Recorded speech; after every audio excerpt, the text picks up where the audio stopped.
One Friday Fights 95 took place 31st of January at 2:30. It was an explosive fight card, 11 fights in total, 8 finishes. We are going to recap this amazing fight card next in.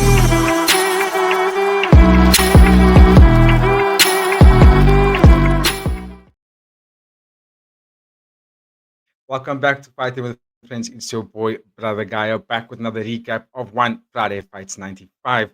With me breaking down, or recapping this card rather, is Brother Babu and Jedi. How's it going, boys? Yes, Yo, sir. How was that fight card, Babu? Tell me, man. Give me Yo, your thoughts now before I go into the main card. I think if I had to give this fight card a rating, and taking Yeah. into account it's not like one of, it's just a Friday fight night. I think this card I would have gave like a 8.5, if not a True, 9, wow. true. Nah, massive. I actually would because give it a bit of a higher number, but yeah. I don't think it It was a was perfect fight card, but I do think it was up there. It was close It to was up perfect. there, definitely up there. No, absolutely. Our guy, obviously, Kiamran Nabati, was on one of the headliners of this fight card, which is absolutely amazing. We must talk about him. But we are going to start from the top of the card, Babu, which is the main event. Yodlekpet. He took on Jaosuayai in the flyweight Muay Thai division. And yeah, Jaosuayai came out round 2, knockout winner. Absolutely flawless performance. Babu, give me your thoughts on this main event because absolutely banger for sure. It was insane. I felt like the fight was going one way. I thought Jaroenporn in that first round, like I think that first minute, he looked more composed. He Yeah, looked like he had like a more like of a game plan, like type type way that he was approaching the fight. Um, I do yeah. think Chaosuayai just threw him out into more of a phone booth type style fight, and both Yes, fighters looked yes. at each other midway through that first and just wanted to test each other's like might about it, and then coming out into the second, uh, it was just one way traffic. Chaosuayai came forward. He never took a step back. He was just constantly Mm-hmm. pushing forward, and I think the uppercut that ended the fight, like he tried to land it a couple of times before, and it like Mm-hmm. credit to Yeoman Pet, he just slid out of the way a couple of times, or he just moved his head off the center line. Mm. And when that uppercut did land, it did put him straight on his back, and it didn't look like he was gonna get up from it at any point. He just looked completely out of it. Yeah. He couldn't make the count. I mean, you could see when the referee was counting down the 8 count. His eyes just looked like he was seeing a different universe completely. Beautiful performance. I mean, you're right in saying that your dick pick made it very competitive. I mean, in the first round, I would go as far as to say that he actually won that first round. He had the more damaging shots. He had Zhao Xia looking a bit fighting off the back foot. But the thing about Zhao Xia that was so brilliant is that he can switch the stance so almost seamlessly, and he fights out of both stances very perfectly because he was throwing that straight right to the body and then coming up with a left hook almost so flawlessly, like it landed every time he threw it, and he threw it from switch stances as well, and it got Yodlekpet, how do I say, not necessarily desperate, but it forced him to sort of push the pace, which is exactly what Jaosuayai wanted because he's the faster, fresher fighter, and he landed that combo like you mentioned at the end. I think it was he went in first with the uppercut and then threw it the right uppercut straight to Mm. the jaw and just dropped him. But it was a massive performance. One of the things that we were talking about before the recording started was these two gentlemen fighting for the $100,000 contract to actually become a contracted fighter in the One Championship. And both of them have been fighting for quite some time under the One Friday Fights banner. I think Chao Ci, if I'm not mistaken, he's got like 11 fights already or something like that. And not 11, he's got 8 or 9, and Yodlekpet has got 11, and fighting massive names. Do you think that Jaosuayai, since he's the winner of this fight, is basically maybe 1 or 2 fights away from getting that contract? Um, I think like when you look at both Okay. fighters deserve to Mm-hmm. be within the one championship era. Like as a Yeah. contracted fighter, I think Yol made pick. I think maybe the only thing that doesn't get him contracted is that he's on that like seesaw results page where it's a loss, it's a win, it's a loss, it's a win. But on the other side, Jaosuayai, I think he deserves it. He's been on like a 3-fight, I think his 3-fight win streak now. He's putting on constant bangers. I think you should like give him a contract. I think after that performance as well, you should give him a contract, because like he just went out there and put his heart on display, and you can see that he's a young fighter in terms of age, but he's trying to just constantly grow and grow and grow. And I think he can be a world beater within the organization. And it's just about giving him that securance of like, hey, listen, like, don't worry, we have you covered. Like, here's your portion of funds, and we can maybe see him like try and move to a better gym, or try to get people into his staff so he can build his fight camp into a better fight camp, and we could see a better version of him. Well said. I mean, I'm literally inclined to agree. I was saying that he should have gotten the contract after this fight already. Yodlekpet is 30 years old and is a very household name under the one championship banner. And beating someone like that, you definitely deserve to get the credit, I think. I mean, I think he got the bonus, yes, but I would have given him the contract, to be honest. But I think up next for him would probably be someone that is contacted, considering that he beat Linktree, who just fought last week on a pay-per-view event. I would have been like, you know what I mean? Give Jaosuayai that position. He's the one that actually beat him. So, let me know in the comments. Let us know in the comments, please. What do you think should be next for Jaosuayai? Who's his next opponent? And should he be getting the one championship $100,000 contract going forward? Jedi is obviously just there for the there we go. No way, sorry, it's my blaster. The stickerness is going through. Oh, okay. I just had you muted while Babu was talking, because Farley was also wanted to be in the podcast. No. Did you watch that co-main event, Jedi? Because we're gonna move on next to the co-main event. All right, let's move to that co-main event. We saw Babu's face. We saw Pataknin. He took on Chalamdam's debut, if I'm not mistaken, into this fight. Pataknin is a very experienced fighter. This fight went into a first round KO. That's the thing about one championship. These fights are so explosive, man, especially when these guys are looking for contracts. They're going out there to really put on a show. Jed, you watched the co-main event. Can you give us your thoughts on this co-main event? Chalamdam obviously getting the job done with beautiful low kicks. Yeah, dude, it was one of those fights where you thought it was going to be very competitive, and it was kind of starting out that way, and then it looks almost like one leg kick hit home really hard. early in that first round, really hard. And then what's his name? Pataknin. Pataknin just couldn't walk anymore, bro. His mobility was stifled, I guess, or taken away. And then he just got kicked till he quit, till he was on his bum. That's when he got dropped. He got dropped once with that low kick first, and then the second one was just, like you say, he just sat him down with it. Yeah, he was like, fuck this. I'm not going to for another 10 minutes. Literally. Because he could have probably have fought on, but he knew what the outcome was going to be like. Yeah, I think the ref, for me, sometimes the ref could also use their own prerogative. You can see like this fighter really he can't go any further than this, and like his chances of coming back is so slim. You know what I mean? Do you stop the fight there, or do you let the person or let the fighter go out until they can't go anymore? Well, Babu, he's got to quit.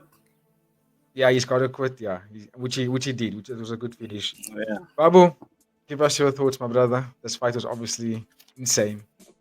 This was like I was saying, like before we started, when I watched this fight, it just reminded me of like a child that just did wrong, and then you like give that child a hiding, and like that child is trying to run away from you, but you just keep landing that belt shot, and that's what it looked like, bro.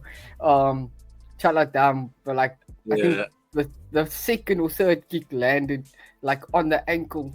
And it was like not even calf, it was like on ankle. And I think that was the first drop.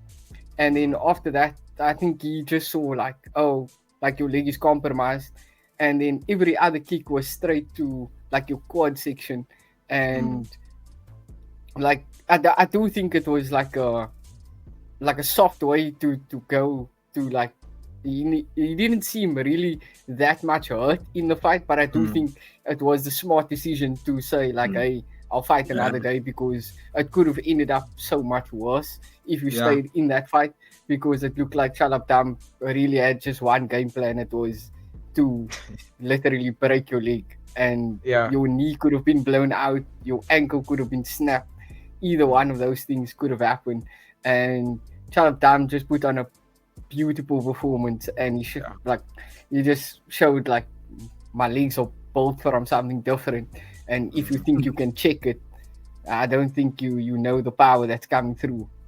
Yeah, absolutely. Well said. I mean, Chalamdam was, besides just the kicks, I think he was throwing some heavy hands as well. I mean, he looked like he was the stronger fighter in that thing, and it's mad because Pataknin is no pushover, but it looked like every kick, every punch that Chalamdam was throwing was coming with heat. Look, it was I think I'm not mistaken, it was his debut fight, so I don't know who we will probably get next, but I'm pretty sure we will see him back at the One Friday fights again, probably a few more times this year. Okay, boys, we are going to move to the next fight on the fight card. I'm gonna go now. Okay, cool. Jada, spot you on the live later. Live. What time is the live? We're gonna go on at 4:45. Okay. So everyone's gonna be at their own place. Yeah, I think so. Cool. All right, liquor, bruh. I'm right here. You can do that in the live. When you probably have better lit as well, then you can show the coffee to the lines. Safe. Peace. See you, Jada. Okay. Yeah, Babu, this was the fight that you were actually like quite excited about when we were talking offline. Chalamdam, excuse me. We had Samingdam took on Htet Aung out of Myanmar, and this was a catchweight fight. Samingdam won the fight by unanimous decision, but it was an absolute tornado of a fight from round 1 all the way to round 3. Even though there was no finish in this fight, you said at any moment either one of these guys could have actually gone down. That's how mad this fight was. So, Babu, give us your thoughts. Was Samingdam the deserved unanimous decision winner on this fight?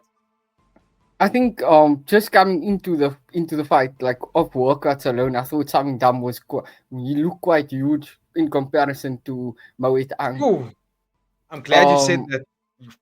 I just felt like I somehow felt like it was a mismatch in some type of way, but then I think after the midway through the first, or just after the first round, I felt like Htet Aung is just built from something different, because Samingdam pushed the pace. He was landing the cleaner strikes. He was setting up Htet Aung perfectly, and Htet Aung's like, I think towards the end of the first, he like landed his first like that. The way he entered was with a back fist, and I was like, oh, that's quite a weird way of entering, especially because Samingdam was like landing on the feet as well as trying to throw like some head kicks in there and trying to clinch and throw knees. So I felt like, oh, okay, that's a weird way of entering. But Htet Aung never took a back step at all, and like, as you can see on the screen, he lost the fight, and I'm saying he never took a back step. So both of these fighters were in the middle and really just going head to head. And Htet Aung also had his moments within the fight. I think the third round, I think he won the third, but I think Samingdam took the first and the second, just outlanding him. I just think, even like from a visual perspective, Samingdam landed clean the strikes. I think Htet Aung also landed like I would say at a lower rate than Samingdam, because Samingdam was actually putting combos together where Htet Aung was like entering with a back fist and then landing on maybe an elbow or landing a knee, but he was landing at like one strike as he was entering, where a lower rate, where Samingdam just like landed like a 2-3 piece combo. So I do think he's the deserved fighter, but in my opinion, this was like definitely fight of the night for me. That was explosive from every round from both these athletes. And I like that you brought up the size difference, Babu, because I've seen Samingdam fight before, and I've never seen him that swollen. You know what I mean? And the one that was a catchweight fight, 'cause I was like, this dude was never this big, bro. And you could see it. You could see also when we got into the third round that it was actually not helping him. You looked like he was a lot slower. Looked like he didn't have that gas anymore because he was throwing heat. Okay, he did enough in round 1 and round 2 to get the fight in his favor. But geez, he's got to work on how to actually manage that diet or weight cut, because I don't know if he should stick to this body that he's got right now. I don't know if that's going to be something that's going to help him out, because championship fights are 5 rounds. You know what I mean? If you get tied off to 2 rounds, then definitely going to lose going into the later stage, because I think it's safe to say that if this was a 5-round fight, Aung is probably would have beaten him because he was coming back in round 3. But I agree with you; it was a very explosive fight, very fun 3-round, and even though it was an unanimous decision, it wasn't one of the fights that was actually entertaining from each round. So big ups to Samingdam for that, and yeah, I hope that he can actually make a run and work on that weight cut so he can go into a good division. But let us know in the comments, please, and also like, share, and subscribe. What do you think should be done next for Samingdam? But I'm pretty sure we're going to see Htet back at this Friday fights again, because he didn't get knocked out, didn't take that much damage, and he looks like he's healthy enough to fight again probably next week. Yeah, 100%. Okay, Babu, we keep it moving to another Friday, another debutant. We saw Dan. I thought it was Dunk, but it's pronounced Dan, and he took on another lightweight Myanmar fighter in Jaosuayai Chan. Another catchweight bout, 140. So this guy's all technically featherweight. And this fight also didn't go that long. It was haymaker after haymaker, firefight from the first second. At Jaosuayai Chan got the knockout. This is one that you were saying it was insane, because you were speaking about how these Myanmar fighters are built different. Give us your thoughts about this one, Babu. Bro, shout out to the Burma people, because your skin is just different, man. Like, I'm not sure, like what you guys do, or if it's the water, or it's like what you eat, but like, just let us know in the comments, like, hey, why does none of these fighters get cut? Why do they not have seeming damage on them? Because in this fight we saw a battle of war, literally. Jaosuayai Chan was in the phone booth, and Dang was just there with him, and it was just who lands. It was basically the BMF fight, but it was like just that last 10 seconds of like, hey, we're not moving. Like, whoever lands. And Jaosuayai Chan landed the clean. I wouldn't say he landed the cleanest strikes, but he landed like the fight ending combo, which was like just an overhand and then like an uppercut that landed perfectly.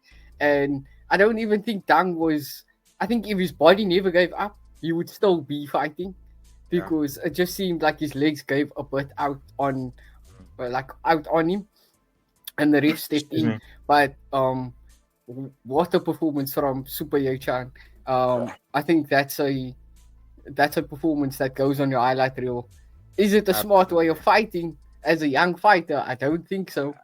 But I mean, if you're from Burma, who am I to say anything? You know what I mean? That's their style. I mean, he's 20 years old. We see last week we saw Tanzin. He's seemingly a fighter that also like pushes the pace, pushes that straight aggressive. And it seems like the Burma fighters have that way of fighting, where they just test your will.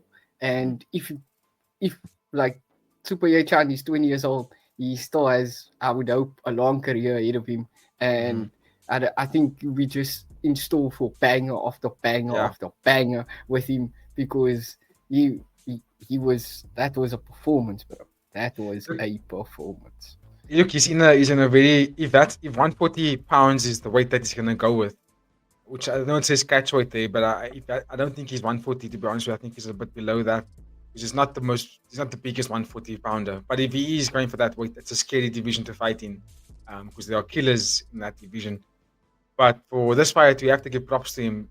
Like you say, they were fighting in the phone booth, and guys were throwing super intense, powerful strikes, and it was just a matter of whoever lands first was going to go down, and just so happens to be that Super Chan was the one who landed first. And I'm excited to see what he has in store. I'm excited to see the evolution of Super Chan, because when he walked out, the fans probably cheered for him the most, which was quite surprising. So yeah, let's see what happens. Let us know in the comments, please. What do you think's next for Super Chan? Who do you think he should be fighting? And which weight division should he be focusing on?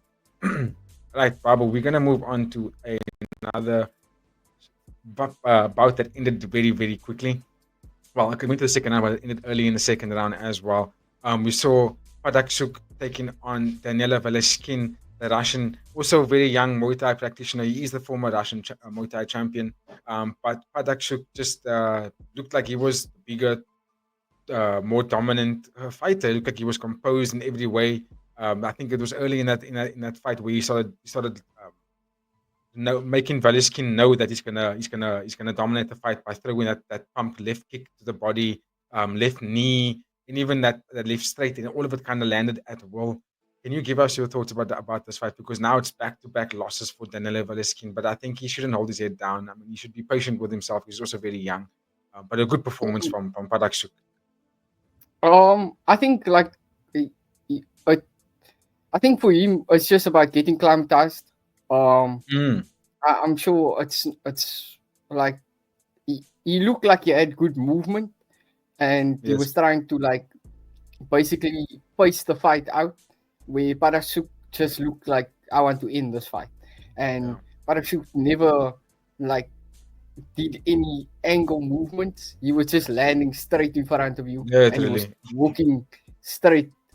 I felt like Danila just got overwhelmed by Padejsuk because Padejsuk just didn't give him any space to really work his way out of a corner or work his way to like circle out. Padejsuk just kept walking straight forward, and like you said, that left pump kick to the body like had a home every time he threw it. And I think like as soon as Danila like kept taking it, Padejsuk thought like, oh, okay, that left side of you're not really protecting that much, and that's why a lot of his left hand arsenal landed so cleanly and every time, because Danila just didn't know how to circle away from that left hand side, because the way Padejsuk was just constantly in his face, like he just didn't have room to circle or evade. He was just in the booth, and I don't think that's the type of fight Danila really wanted to fight, because I don't think that's the way he's accustomed to fighting. I think it's more paced out, like in Russia maybe. Whereas in Thailand, as we see from basically from the main event down, when Thailand meets Thailand, it's a phone booth fight and it's straight. We throw leather, and I think Danila just needs to get a bit more climatized. He just needs to be patient, and try and like maybe just hang around in Thailand for a couple of sparring sessions, for a couple of training camps, just so you can get climatized to the Thai fighters, because I don't think you can just make any transition over to Thailand to fight in their discipline, which is Muay Thai, and have success. Yeah. Oh, that was well said, because I think it's you're the first person I spoke to that actually in a while that's able to point out that differences, because I noticed a lot of the Russian Muay Thai fighters bring a little bit of more of a kickboxing style. They don't do the phone boots. They're more pumpy. They're more bouncing, enter, like shot a bullet, for example. And then they spin kick you, and then they fight from that kind of distance. It's very kickboxing heavy, instead of really getting in close with the elbows and fighting into that phone booth section, throwing hard low kicks, hard leg kicks. And I think Padejsuk did exactly that, where he was like, I'm not going to allow you to bounce around and float like a butterfly. I'm going to actually remove all the space and have you fight where I want you to fight. And it was a good performance by Padejsuk. I'm hella impressed with the way he fought. I'm looking forward to seeing what's next for both these guys, but more so for Padejsuk, because that was a really performance where he can put his name and say that was done by me. So big ups to him.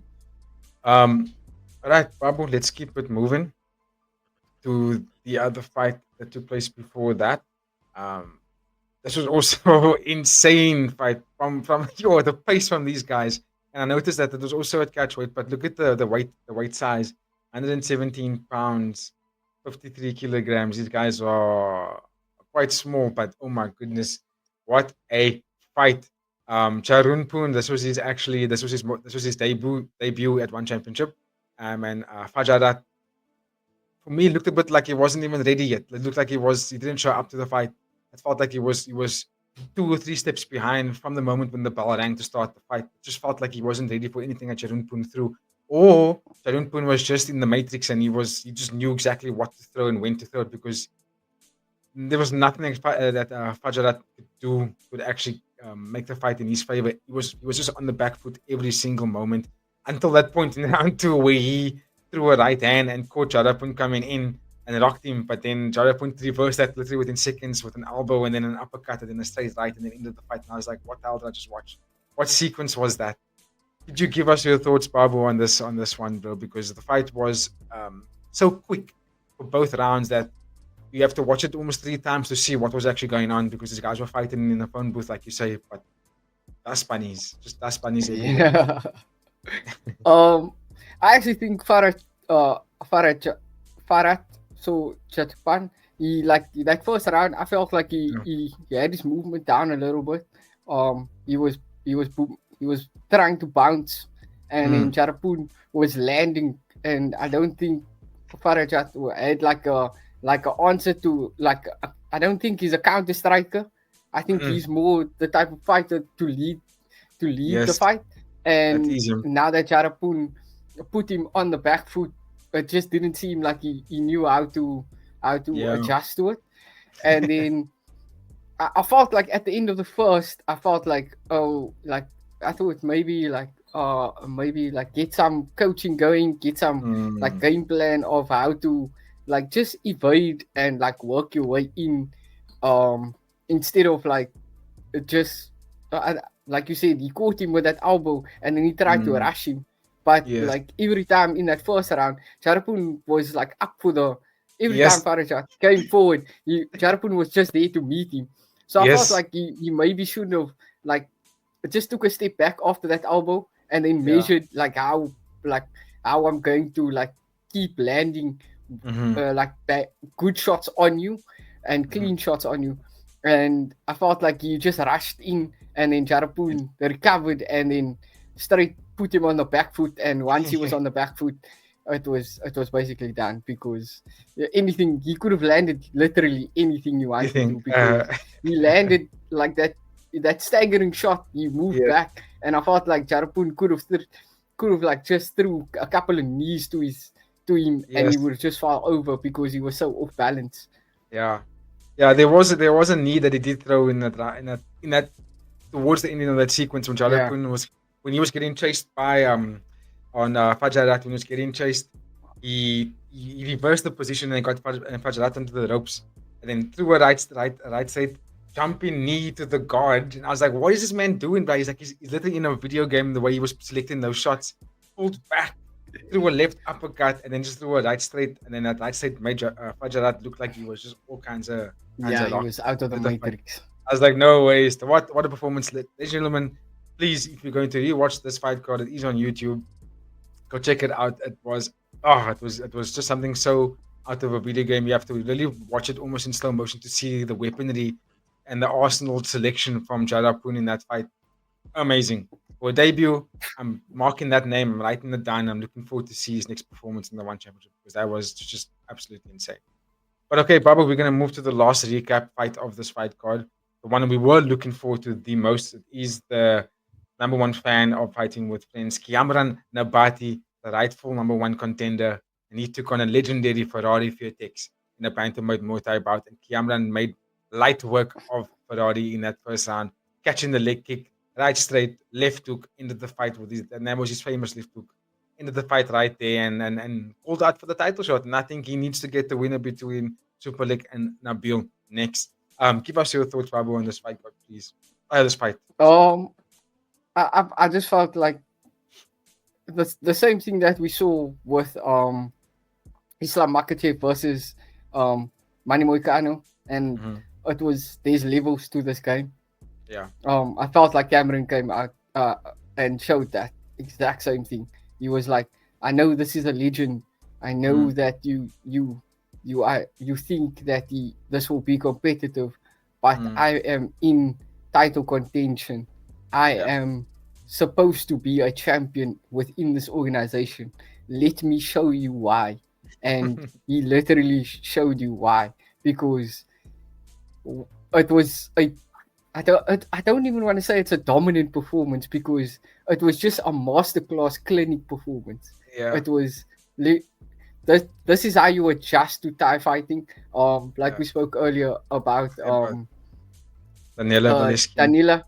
Yeah, and you saw Danila just get overwhelmed, and in this fight, Cameron Nabati showed like, my power will not allow you to overwhelm me, because if I catch you with this left hook, it's the kiss of death. You will be staggered. You either be staggered or you will be looking at the lights. And that was just a beautiful performance from him. And I would love to see how, if I would love to see him against Anane, because I think that Nabil Anane's length is such a puzzle, and I haven't seen anybody really work out how to solve that. And I do think Cameron Nabati's power is something that could level the playing field. But then again, we saw in, like, when me and you did the breakdown to Nabil Anane's last fight, we thought, hey, the power might be something, and then he folded somebody in half. So yes. I would be excited to see Cameron Nabate versus Nabil Onane, but let's not get too ahead of ourselves. Super League is in the conversation, and I think Cameron Nabate versus, I think that will be quite a interesting fight as well, and especially this determined look in Cameron Nabate. I would like to see what he does in his next fight, because it doesn't look like he's getting paid per minute. Yeah, no, well said. Exactly. He didn't care about the legendary status of Ferrari 140 fights. He was like, nah, I'm gonna go in there and show you guys why I should actually be the one fighting against Super League.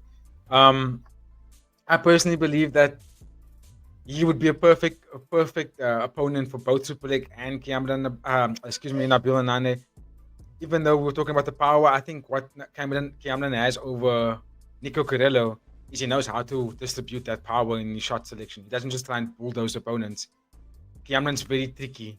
He's very creative in how he actually breaks his opponents down, and he's got better defense than Nico Carello. He doesn't rely on being this guerrilla type kind of fighter. He's more elusive than that. He's a lot more traditional and technical than what Nico Carello is, and that's why I think he would actually be a better adversary for Nabil or Super League. But you have to wait for that fight to happen. I think Kiamran deserves his bonus, deserves the title shot. Now he just has to chill out.